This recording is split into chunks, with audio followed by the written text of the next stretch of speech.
আমাৰ গাঁও। শুৱনি আমাৰ ভৰা গাঁওখনি, শুৱনি আমাৰ ঘৰ।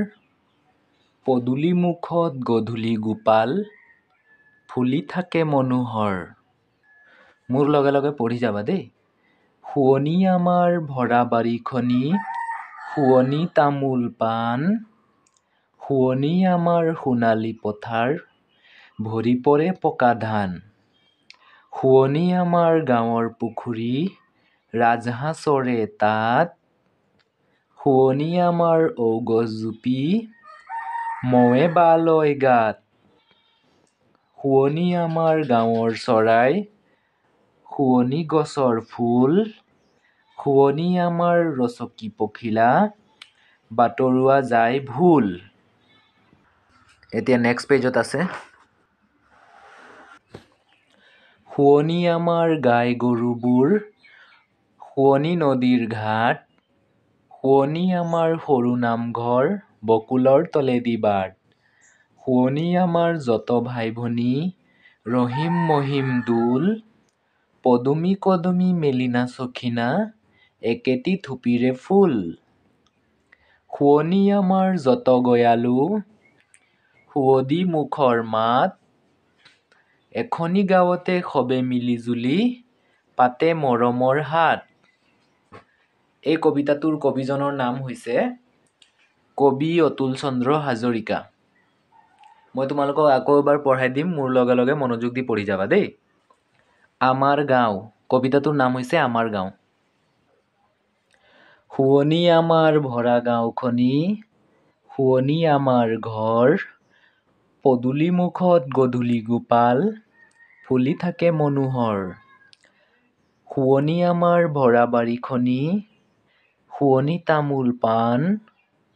শুৱনি আমাৰ সোণালী পথাৰ, ভৰি পৰে পকা ধান। শুৱনি আমাৰ গাঁৱৰ পুখুৰী, ৰাজহাঁহ চৰে তাত। শুৱনি আমাৰ ঔ গছ জুপি, মৌৱে বাঁহ লয় গাত। শুৱনি আমাৰ গাঁৱৰ চৰাই, শুৱনি গছৰ ফুল। শুৱনি আমাৰ ৰচকী পখিলা, বাটৰুৱা যায় ভুল। শুৱনি আমাৰ গাই গৰুবোৰ, শুৱনি নদীৰ ঘাট। শুৱনি আমাৰ সৰু নামঘৰ, বকুলৰ তলেদি বাট। শুৱনি আমাৰ যত ভাই ভনী, ৰহিম মহিম দোল। পদুমী কদুমী মেলিনা চখিনা, একেটি থুপিৰে ফুল। শুৱনি আমাৰ যত গয়ালো, সুৱদী মুখৰ মাত। এখনি গাঁৱতে সবে মিলি জুলি, পাতে মৰমৰ হাত। কবি অতুল চন্দ্ৰ হাজৰিকা। এতিয়া মই ইয়াৰ কুৱেশ্যন এনচাৰ্ছসমূহ কৰাই দিম, তোমালোকে ভালদৰে বহীত নোট কৰি ল'বা দেই। কওঁ আহা। ক পদূলিমুখত কি ফুল ফুলে? উত্তৰ হ'ব গধূলি গোপাল। খ গাঁৱৰ পুখুৰীত কি হাঁহ চৰে? ৰাজহাঁহ। গ পথাৰখন দেখিবলৈ কেনেকুৱা? ধুনীয়া। গ গাঁৱৰ ৰাইজে মিলি জুলি কি কৰে? মৰমৰ হাত পাতে। এইবোৰ লিখি ল'বা দেই।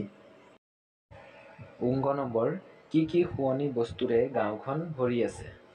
উত্তৰ হ'ব গাঁওখনৰ বিভিন্ন বস্তুৰে ভৰি আছে। এইবোৰ হৈছে ফুলগছ, তামোল পাণ, ধাননি পথাৰ, পুখুৰী, নামঘৰ আদি। প্ৰথম চ পদ্যত একোটি থুপিৰে ফুল বুলি কাক কোৱা হৈছে? পদুমী, কদমী, মেলিনা আৰু চখিনাক কোৱা হৈছে।